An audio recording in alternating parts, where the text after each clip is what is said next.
Ashamar Kapune akkam jirtu kabajamtoota daawwattoota Horri Miidiyaa kun qophii keenya gungumii karaa Horri Miidiyaa isiniif dhiyaatudha. Qophii gungumii keenya irratti Oromoon ofiisaatti maal gungumu walitti maal gungumaa walii guyyaa irraa kan jedhu qabadhee isiniif dhiyaadhee jira. Qophii kana qopheessuun hanga xumuraasii waliin kan turu Allalisaa Dhaabaati. Marra isinis miidiyaa kana like fi subscribe gochuu hin dagatinaa. Yaadaaf qeeqa qabdan komentii jalatti barreessuu ni dandeessu. Namoota fayyada yoo jettan immoo share gochuus hin dagatinaa. Egaa qabxii tokkoffaa yookaan gungumii tokkoffaa keessumaa taatee biyya keenya keessatti karaa qaamota mootummaa uummata irratti dhiibbaa ga'u qabadheen qophii gungumiitiin karaa Horri Miidiyaa isiniif dhiyaadha. Hanga xumura qophii kootti immoo na waliin tura. Egaa qabxii tokkoffaan guyyaa har'aa keessumaa gaa uummata Oromoo warreen Jibuutii jiraatan rakkina guddaa argaa akka jiraniif akkasumas immoo rakkoo gidduu kana gaa keessumaa torbaniiti asitti gaa doktoroonni bakkeewwan garaagaraatti hiriira bahanii hiriirri isaanii kun immoo torban guutuu akkuma itti fufetti jira. Kanaaf guyyaa booruu akka xumuramu beekamaadha jechuudha. Kun immoo guyyaan booruu maal fidee dhufa kan jedhuu fi akkasumas immoo lolli Itoophiyaa fi Eertiraa jalqabuun isaas ammas waan hafe hin fakkaatu. Wal dhabdeen Tigraay keessatti keessumaa garee abuuntaa yookaan immoo garee Dabarsoon Gabra Mikaa'el gidduutti akkasumas immoo boordii biyyaalessaa gidduutti maaltu uumamaa akka jiru qabadhee isiniif dhiyaadhee jira. Hanga xumura qophii kootti immoo na waliin tura. Egaa qabxiin tokkoffaa gaa uummanni Oromoo Jibuutii jiraatan gaa keessumaa yeroo dheeraaf warreen achi keessa turan irraa kaasee gaa ji'oota muraasa asitti immoo gaa wal dhabdeen uummata Jibuutii keessa jiraniif uummata Oromoo Jibuutii jiraatan gidduutti wal dhabdeen cimaan akka ture beekamaadha jechuudha. Kun immoo gaa uummanni Oromoo kumaatamaan lakkaa'amu keessumaa warreen Jibuutii keessa jiraatan rakkina guddaaf dararaa guddaa argaa jiru jechuudha hanga ammaatti. Kanaaf gaa gama mootummaatiinis ta'e gama imbaasii Itoophiyaa Jibuutii jiraatunis gaa furmaanni hanga ammaatti argamuu fi hin dandeenye. Kanaaf uummanni Oromoo bakkeewwan garaagaraa jiru keessumaa warreen Jibuutii keessa jiru galuuf illee danqaa guddaa akkatti ta'ee fi akkasumas immoo gama imbaasiitiin illee furmaata argachuu akka hin dandeenye dubbatachaatii jiru jechuudha. Kanaaf gaa uummanni Oromoo Jibuutii jiraatamu kumaatamaan kan lakkaa'amudha jechuudha baay'inni isaanii. Akkasumas yeroo kanaan dura yookaan immoo ji'oota muraasa dura lolli yookaan wal dhabdeen isaan gidduutti mudate namoonni baay'een hidhamanii turuu fi akkasumas immoo mataa isaaniitti yookaan qaama isaaniitti peestaalii xaxanii duriyoon achi keessa jiran warreen Jibuutii polis xaba xiyyeessuu yookaan immoo akka isaan hidhaman gochaa turuun ni yaadatama jechuudha. Garuu gaa irra caalaatiin Jibuutii keessa kanneen jiraatan uummata Oromoo akka ta'e beekamaadha. Isarra darbee gaa Jibuutii qofa osoo hin taane bakkeewwan garaagaraa Somaaliilaand illee dabalatee uummanni Oromoo achi keessa jiran dararaa guddaa argaa turuu fi akkasumas immoo himachaa turuun ni yaadatama. Kanaaf gaa uummanni Jibuutii jiraatus akkasumas warreen Yemen illee dabalatee akkasumas gara Liibiyaa Suudi Arabiyaa warreen deemaa turan illee bakkeewwan garaagaraatti qabamanii iddeetti of ajjeesaa jiraniif akkasumas immoo iddeetti ofiisaa du'aa jiran argamaati jira.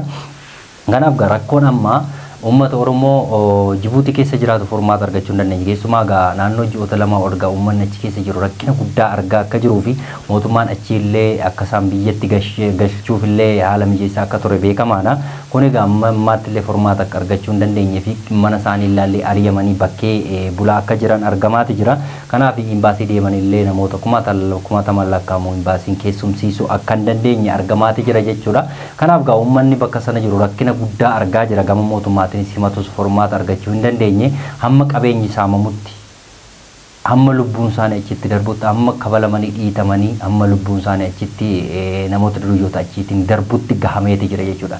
Hamma namoonni qabeenya qaballee qabeenyi saamamee namoonni achi jiran amma saamanitti amma immoo namoota konkolaataa qaban konkolaataa isaanii amma saamanitti amma mana isaanii irratti qabeenya hunda saamanitti amma birrii baankiitti qaban saamanitti gaheeti jira.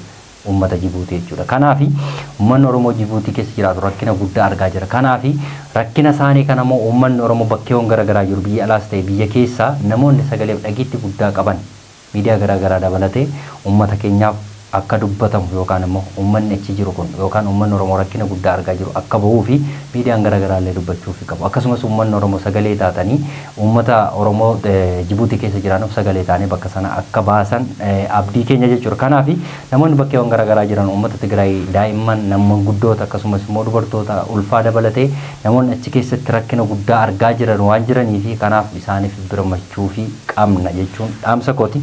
Qabxii lammaffaatti yeroo darbu gaa rakkoon keessumaa keessumaa gaa torban kana keessa gaa dooktaroota yookaan ogeeyyii fayyaa gidduutti gama mootummaatiin yookaan sababii miindaatiin gaa hiriira bahanii turuun ni yaadatama keessumaa guyyoota torba kennanii fi turuun ni yaadatama kana keessatti gaa bakkeewwan garaagaraatti gaa dooktaroota hidhaa akka jiraniif akkasumas hojiirraalee arii akka jiran gama mootummaatiin argamaati jira kanaaf gaa biyya keenya keessatti namni dhugaa dubbatu gaa keessumaa waggoota muraasa asitti jibbamaa dhufuun isaa ni yaadatama akkasumas halkan dahoo godhatanii bakkeewwan garaagaraatti lubbuu namoota baay'ee baasaa turuun ni yaadatama jechuudha kanaaf ammas gaa wanti kun waan hafeen fakkaatu barsiisota bakkeewwan garaagaraatti gaa siyaasa garbiraa hordoftanii barsiisonni hanga ammaatti hidhaa jiran illee jiru jechuudha sababuma kanaatti sababii miindaan nuufaa dabalamuudhaan rakkoo guddaa argaa turuun isaanii ni yaadatan barsiisan hanga ammaatti maatii isaanii irraa adda baanii warreen mana hidhaa jiran ni jiru jechuudha barsiisonni kanaaf ammas wanti barsiisota irra kanaan dura gahaa ture ammas dooktaroota irratti dhufee qubate jechuudha kanaaf namoota hiriira kana qindeessitan jedhanii namoota muraasa bakkeewwan garaagaraatti hidhaatee jiru jechuudha kanaaf dhugaa dubbachuun nama hiisisaa jechuudha dhugaa dubbachuun qe'ee fi qabeenya ofiirraa akkasumas immoo maatii ofiirraa adda nama baasaa jechuudha kanaaf kun immoo waan haaraa miti yeroo dhiyootti bakkeewwan garaagaraatti gaa namoota dhugaa dubbatan halkan dahoo godhatanii ajjeesaa turu akkasumas hidhuu akkasumas dhukkaamsaa turuun kuni amma waan baratamaa dhufedha kanaaf dooktaroota irra wanti amma gahaa jiru kuni keessumaa gaa dooktaroota bakkeewwan garaagaraatti amma hidhamaa jiranii isaan qofa miti kan miidiyaa hin argine baay'eetu jira kan kaameraan hin kaasne baay'eetu jira kanaaf rakkinni gidduu kana miindaan nuufaa dabalaman mootummaatti matanii mootummaan siyaasa mataasaa fayyadamee dooktaroota bakkeewwan garaagaraatti hiisisaa jira jechuudha kun immoo gatuma dhugaa dubbatanii fi gatuma dhugaan jiru yookaan immoo nuti beeloneerra nuti dheebonneerra qabeenyi akkasumas diinagdeen hundi qaalaa'eera jedhanii gatii gadi bahanii dubbatanii hidhaman jechuudha malee yakka isaan hojjetan yookaan siyaasa garbiraa yookaan mootummaa kanarratti dhiibbaa geessaniiran hin qaban dhugaa jiru dubbachuun garuu akkasitti nama hiisisaa jechuudha akkasitti kabaja nama uwwataa jechuudha kanaaf rakkanne irra jedhanii gadi bahanii erga hiriira bahanii isinitu qindeessa jedhanii hidhuun kun maal barbaachise kanaaf dooktaroonni kun yoo dooktaroonni kun hidhamanii dhukkubsataa baay'eetu lubbuunsa akka darbu beekamaadha jechuudha dooktaroota bakkeewwan garaagaraatti namoonni hidhaman kun dhukkubsataa kumaataman lakkaa'amu guyyaatti yaala ooluun isaanii beekamaadha kanaaf sababii uummanni akka du'uuf yookaan dhukkubsataan akka du'uufillee kan kana gochaa jiru yookaan xiyyeeffate kan hojjechaa jiru mootummaadha jechuudha kanaaf dooktaroonni rakkanne irraa miindaan nuufa dabalamu nuti nama wallaanaa jirra yoo jedhan kun nama hiisisu gaaffii sirrii biyya keenya keessatti gaaffii sirriin hin gaafatame deebiin argatu taanaan nama hiisisa taanaan ogeessonni fayyaa yookaan immoo dooktaroonni hafan illee yaaddoo guddaa keessa akka jiran argamaatee jiru jechuudha dooktaroota qofa miti namoonni kana gara fuulduraatti rakkina tokko rakkanne irraa dhee mootummaatti himachuu hin danda'an jechuudha nama hiisisa nama ajjeesa taanaan dhugaan jiru biyya keenya keessatti namni dhugaa dubbatee ni dhama taanaan inni du'a taanaan inni fannifama taanaan inni ukkaamsama taanaan maaf dubbata rakkatanii dhiitamanii kabalamanii jiraachuun immoo mootummoota darbaniif hin taane jechuudha kanaaf keessumaa uummata Oromoo irratti xiyyeeffatamee wantoota hojjetamaa jiru amma dhiitee kabaleensi busha akka mootummoota warra kaanii kan jedhamu suni mootummaa ammaaf abjuudha kan dhiitamee kan kabalamee bulu hin jiru mangistuu Hayilamaariyaam fa'aa namni aangoo irraa buudhee yaadeeru hin jiru kanaaf hanga akka ammaa kanatti namoota dhugaa qaban dhugaa namaa dhukkaamsuun namoota gaaffii gaafatan gaaffii isaanii duubatti dhiisanii isaaniin siyaasa mataa isaanii fayyadamanii dooktaroota bakkeewwan garaagaraa dhukkaamsuun kun gaarummaan qaba kanaaf gara fuulduraatti wanta ta'u walumaan kan laallu ta'a maalumaafu gaaffii dooktaroonni gaafatan guyyaa booruu dhuma akka argatuuf yookaan immoo guyyaan torbi boor dhumata jechuudha maalumaafu wanta ta'u walumaan kan laallu ta'a jechuudha kanaaf gungummii kosataan nuti yeroo darbu lolli Eertiraa fi Itoophiyaa kun ammas ulfaachuun isaa waan hafe hin fakkaatu kanaaf gahuudhaan hidha galaana keessumaa Itoophiyaan irratti gaafachaa turteef akkasumas immoo Eertiraa Sudaan akkasumas dabalatee Jibuutti dabalatee lola kana keessa yookaan wal dhabdee kana keessa turuun ni yaadatama biyyoonni sadan kun keessumaa Itoophiyaa irratti xiyyeeffatanii dhiibbaa geessisaa turuun ni yaadatama kun egaa hanga ammaatti furmaata argachuu hin dandeenye egaa ji'oota muraasa lakkoofsee jira jechuudha wal dhabdeen keessumaa Isaayyaas Afwerqii fi Dr. Abiy Ahmed yookaan immoo mootummaan Itoophiyaa jechuudha. Kanaaf loltoonni Itoophiyaa daangaarra jiranii fi karaa Eertiraatiin warreen daangaa jiran gara hidha galaanaatti deemaa akka jiranii fi dirooniitillee bakkeewwan garaagaraatti gidduu kana lolli gaggeeffamaa akka jiru argamaati jira. Keessumaa gaa mootummaan Sudaan yeroo dhiyoo yookaan guyyoota muraasa dura gaa United Arab Emirates mootummaa seera qabeessa miti jedhee qophiirra kaasee turuun ni yaadatama garuu gaa isaan ofirraa kaasuuf jechan taane dudubbachaatee jiru jechuudha. Kanaaf lolli Itoophiyaa fi Eertiraa gaa haalaan ulfaachuun isaa waan kun fakkaatu gaa lolli bakkeewwan garaagaraatti United Arab Emirates gara Itoophiyaa gortee gaa bakkeewwan garaagaraatti drooniitti bobbaastee turuun ni yaadatama jechuudha. Kanaaf Isaayaas Afeworqis yaaddoo guddaa keessa akka jiru argamaatu jira. Kanaaf lolli Itoophiyaa fi Eertiraas gaa gara fuuldaatti maaliin akka xumuramu lolli Tigraay fi boordii filannoo biyyaalessaa kun egaa dhaadannaan isaanii kun egaa gidduu kana jalqabeeti jira. Kanaan dura keessumaa abuuntaa yookaan immoo Dr. Gabrson Gabramikaaliin kan durfamu guyyaa kaleessaa egaa Dr. Gabrson Gabramikaal intervii isaa irratti dhaadannoo yookaan immoo akka doorsisa wayii yeroo dudubbachaa turan ni mul'ata.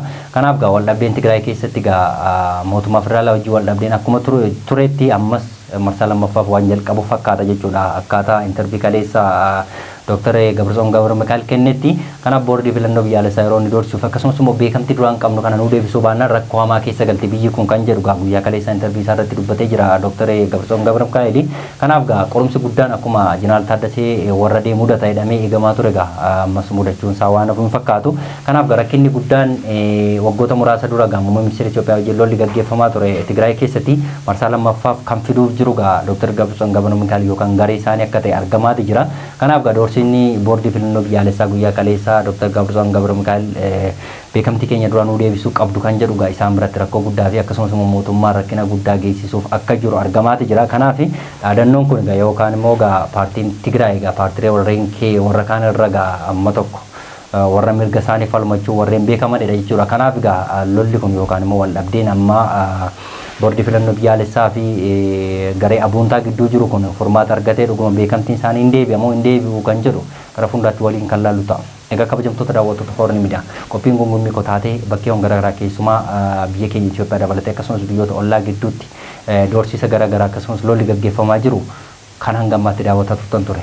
Qophii kana qopheessuun si waliin kan ture Allalisaa Dhaabaati. Qophii gongommii biraan hanga walitti deemutti immoo qophiilee Horn Miidiyaaf waliin turtii gaarii qabaadhaa.